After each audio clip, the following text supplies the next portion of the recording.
சாய்ராம். அன்பு குழந்தையே, உன் கஷ்ட காலங்கள் இதோ முடிவுக்கு வந்துவிட்டது. நீ இழந்த அனைத்தும் உன்னிடம் வந்தடையும் நேரம் வந்துவிட்டது. இந்த கடந்து போன கடினமான நாட்களிலும் என்னை மறவாமல் எனக்கு அன்புடன் அமுது படைத்த உன்னை நினைத்து ஏன் கண்களில் கண்ணீர் அருவியாக பெருகுகிறது? சாய் இருக்க எனக்கு என்ன துன்பம் வந்துவிடும் என இருந்த உன்னுடைய வாழ்க்கை மற்றவர்களுக்கு உதாரணமாக போகிறது. நீ விதைத்த நல்ல செயல்கள் என்ற விதைகள் விருட்சமாக வளர வேண்டிய நேரம் வந்துவிட்டது.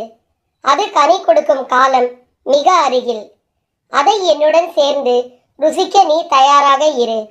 உன் குடும்பம் என்றும் சீரும் சிறப்புடன் இந்த சாயியின் ஆசீர்வாதத்தில் வாழையை போல் குழை தள்ளி தழை தோங்கும். பாபா, நான் ஓயாமல் ஓடிக்கொண்டிருக்கிறேன். இன்னும் எப்போது எனது துயரங்கள் அகலும்? எப்படி எனது பிள்ளைகளை கரை சேர்ப்பேன்? எனக்கு ஓய்வே இல்லையா? கைப்பிடித்து தூக்கிவிட ஒருவர் கூட இல்லை. தன் கையே தனக்கு உதவி என்று தினமும் ஓடிக்கொண்டே இருக்கிறேன். உடன் பிறந்தவர்கள் ஒதுங்கி விலகி செல்கிறார்கள். உறவுகள் என்னை விட்டு வெகு தூரம் சென்று விட்டது. எதற்காக இப்படி புலம்பிக் கொண்டே இருக்கிறாய்? நான் ஒருவன் இருப்பதை மறந்து புலம்பிக் கொண்டிருக்கிறாய். முதலில் உன்னை முழுவதுமாக நம்பு. அப்போதுதான் அனைத்தும் உன்னை தேடி வரும். நீ எதிர்பார்த்து காத்திருக்கும் அனைத்தையும் நான் வழங்கப் போகிறேன். மகிழ்ச்சியாக இருக்கப் போகிறாய். அனைவரும் வியக்கும் வண்ணம் வாழ்க்கையில் உன்னை உயர்த்த போகிறேன். நான் வைத்த பரீட்சையில் நீ ஜெயித்து விட்டாய். கவலைப்படாமல் இரு. அப்பா நான் இருக்கிறேன். கலங்காதே. உனது துயரங்கள் விரைவில் முழுவதுமாக விலக்கப் போகிறேன். உனது பாரத்தை நான் சுமந்து கொண்டிருக்கிறேன். எப்போதும் எதற்காகவும் கலங்காதே. உன்னுடைய சோதனை காலம் நான் பார்த்து கொள்கிறேன். நம்பிக்கையோடு இரு. நம்பிக்கைதான் வாழ்க்கை. அப்பா நான் இருக்கிறேன் நிழலாக. உனக்கு துயரத்தை தருவது இப்போதே உனது நிலை அல்ல, உனது நம்பிக்கை குறைந்த தன்மை, அதாவது அவநம்பிக்கை என்பதை தெரிந்து கொள். உயிர் போனாலும் தானாக போகட்டும். இருக்கும் வரை தொடர்ந்து போராடு. கோழையாக அழுது புலம்பாதே. தலைவலியாக இருந்தால் என்ன, தலை போகும் காரியமாக இருந்தால் என்ன? இந்த வாழ்க்கையில் இந்த ஒரு தரம் மட்டுமே இந்த கடினமான பாதையை கடந்து போக போகிறாய். நடுப்பகுதியை தாண்டிவிட்டாய். இன்னும் கொஞ்ச நேரம், கொஞ்ச தூரம்தான். சுமையை இறக்கி வைக்க இன்னும் கொஞ்சம் அவகாசம்தான். அதற்குள் அவசரப்பட்டு விடாதே. சோதனையை சகிக்கிறவன் பாக்கியவான். ஏனெனில் சோதனை காலத்தில் அவனோடு நான் நீக்கமர நிறைந்திருக்கிறேன்.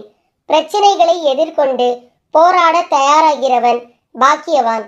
யுத்த களத்தில் அவன் சார்பாக நான் நிற்கிறேன். இழிவுபடும் போது சகித்து கொள்ளும் நீ பாக்கியசாலி. அதை நான் புண்ணியங்களாக மாற்றி உன் துயரத்தில் பங்கெடுக்கிறேன்.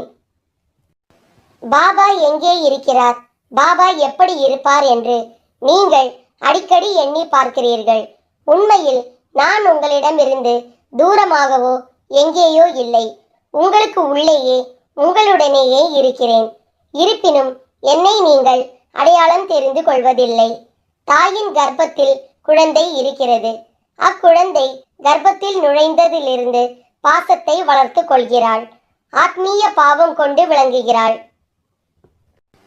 குழந்தையின் தேவைகளை நிறைவேற்றுவதற்கு முன்கூட்டியே எல்லா ஏற்பாடுகளையும் செய்கிறாள். அவ்விதமாகவே சேர்ந்தே நானும் உன்னுடனேயே வந்துள்ளேன். உன்னுடனேயே இருக்கிறேன். உன்னுடைய தேவைகளை தீர்த்து வைக்கிறேன். உன் பசி தாகத்தை தணிக்கிறேன். உனக்கு சக்தியை கொடுக்கிறேன். உன்னை வழி நடத்துகிறேன். இந்த வேலைகளை தாய் வெளியில் இருந்து கொண்டு செய்கிறாள். உள்ளிருப்பவனாகிய நான் அந்த தூண்டுதலை உண்டாக்குகிறேன். நீ வெளியுலகை பார்த்து நான் எங்கேயோ இருக்கிறேன் என்ற மயக்கத்தில் நீ இருந்தால் நான் என்ன செய்ய முடியும்? நடந்து கொண்டிருப்பதை நடத்தி வைப்பது உன் உள்ளிருக்கும் நானே என்று நீ கண்டு கொண்டால் ஒரு க்ஷண காலத்தில் நீ பார்க்க முடியும். நான் என்ற விஷயத்தை நீ மறந்த அதே வினாடியிலேயே நானாகவே உன் முன்பாக இருப்பேன். உன்னுடைய ஆத்மஸ்வரூபமே நான். சாய்பாபா மக்களுக்கு உதவியது மட்டுமில்லாமல் மக்களுக்கு நல்ல அறிவுரைகளையும் கொடுத்துள்ளார். ஒவ்வொரு மனிதனும் கடவுளை அடைவதற்கு முயற்சி செய்கிறான். அப்போது பல கட்டங்களை தாண்டி செல்கிறான். மனிதன் உலகத்து பொருளின் மீது வைத்திருந்த ஆசையை அடக்கும் போது அவன் முக்தி பெறுகிறான்.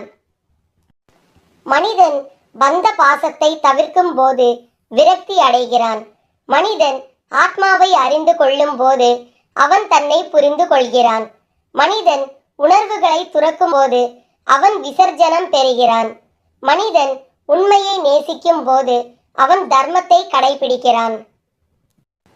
மனிதன் மற்றவர்களுக்காக வாழும் போது அவன் முதிர்ந்த மனப்பக்குவத்தை அடைகிறான். மனிதன் உடலையும் உள்ளத்தையும் அடக்கும் போது அவன் தியானத்தில் இருக்கிறான். மனிதன் தூய எண்ணத்தோடு செயல்படும் போது அவன் அமைதியை நாடுகிறான். மனிதன் அமைதியான நிலையில் கடவுளை அடைவதற்கு ஒரு நல்ல குருவை தேடுகிறான். மனிதனுக்கு நல்ல குரு கிடைத்தவுடன் அவன் விவேகத்தை பெற்று கடவுளோடு இணைகிறான். மனிதன் என்பவன் உலகத்தில் உள்ள அனைத்து இன்பங்களையும் அனுபவித்த பிறகு கடவுளை நாடுகிறான். மனிதன் கடவுளை தேடும் போது அவனுக்குள்ளே ஒளிந்து கொண்டிருக்கும் உண்மையான மனிதனை அறிந்து கொள்கிறான். இந்த உண்மையே மனிதனை கடவுளோடு இணைக்கிறது. ஒவ்வொரு மனிதனுக்குள்ளே கடவுள் வாழ்ந்து கொண்டிருக்கிறார். ஒவ்வொரு மனிதனும் ஒவ்வொரு காலகட்டத்தில் இறைவனை புரிந்து கொள்கிறான். பாபா பக்தர்களுக்கு வழங்கிய 2 உபதேச மந்திரங்கள் என்னென்ன? நம்பிக்கை என்பது மனிதர்களின் முன்னேற்றத்திற்கு அவசியமான ஒன்று. நம்பிக்கை இல்லாவிட்டால் வாழ்க்கையில் பல தோல்விகளை சந்திக்கும் நிலை ஏற்படும். மனிதர்கள் தங்களிடம் நம்பிக்கை வைத்திருப்பதுடன் தங்களுக்கு வழிகாட்டியாகவும் குருவாகவும் விளங்குபவர்களிடமும் நம்பிக்கை வைத்திருக்க வேண்டும். முக்கியமாக நம்முடைய ஆன்மீக முன்னேற்றத்திற்கு வழிகாட்டியாக இருக்கும் குருவிடம் அசாத்தியமான நம்பிக்கை கொண்டிருக்க வேண்டும். ஒரு சத்குருவானவர் தம்முடைய பக்தர்கள் தம்மிடம் கொண்டிருக்கும் நம்பிக்கையை அதிகரிப்பதற்காக பல லீலைகளை செய்கிறார். ஷீரடி சாய்பாபாவும் தம்முடைய பக்தர்கள் தம்மிடம் கொண்டிருக்கும் நம்பிக்கையை அதிகப்படுத்துவதற்காக பல லீலைகளை செய்திருக்கிறார். இங்கே சில லீலைகளை பார்ப்போம். பாபா தன் பக்தர்கள் சிலரிடம் தட்சிணை வாங்குவது வழக்கம்.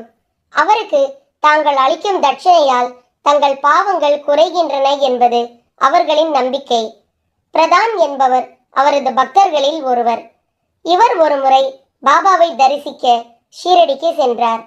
ஷீரடிக்கு செல்லும் போது தன்னிடம் 4 சவரன் மதிப்புள்ள தங்கத்தையும் 3 ரூபாய் நோட்டுகளையும் வைத்திருந்தார். அப்போது அவருடைய மனதில் பாபாவுக்கு தட்சிணை கொடுக்க வேண்டும் என்ற எண்ணம் ஏற்பட்டது. எனவே தன்னிடம் இருந்த ரூபாய் நோட்டுகளில் ஒன்றை கொடுத்து வெள்ளி நாணயங்களாக மாற்றிக்கொண்டார். பின்னர் பாபாவை தரிசிக்க சென்றார். அவர் துவாரகா மாயிக்கு சென்று சாய்பாபாவை வணங்கி அவருக்கு மாலை, பழங்கள் ஆகியவற்றை படைத்து அவரிடம் இருந்து ஆசி பெற்றார்.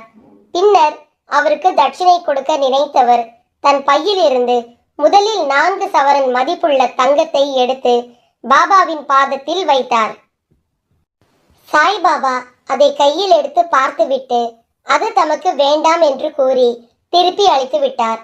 பின்னர் பிரதான் தன்னிடம் இருந்த வெள்ளி நாணயங்களில் இருந்து 15 வெள்ளி நாணயங்களை எடுத்து பாபாவிடம் அளித்தார். அதனை பெற்றுக்கொண்டவர் அது எவ்வளவு மதிப்புடையது என்று பிரதானிடம் வினவினார். அதற்கு 15 ரூபாய் என்ற பதில் கிடைத்தது. அந்த நாணயங்களை எண்ணுவதைப் போல் பாவனை செய்து அதில் வெறும் 10 ரூபாயே இருப்பதாக கூறினார். இதை கேட்ட பிரதான் பதில் ஏதும் கூறாமல் தன்னிடம் மீதமுள்ள 5 வெள்ளி நாணயங்களையும் அளித்தார். அதை பெற்றதும் சாய்பாபா திருப்தி அடைந்தவராக தன் அருள் நல்கும் கரத்தை அவரின் தலையில் வைத்து ஆசி வழங்கினார். தான் மனதில் நினைத்தபடியே 20 வெள்ளி நாணயங்களை தட்சிணையாக பெற்றுக்கொண்டதை எண்ணி பிரதான் மிகவும் மகிழ்ச்சி அடைந்தார்.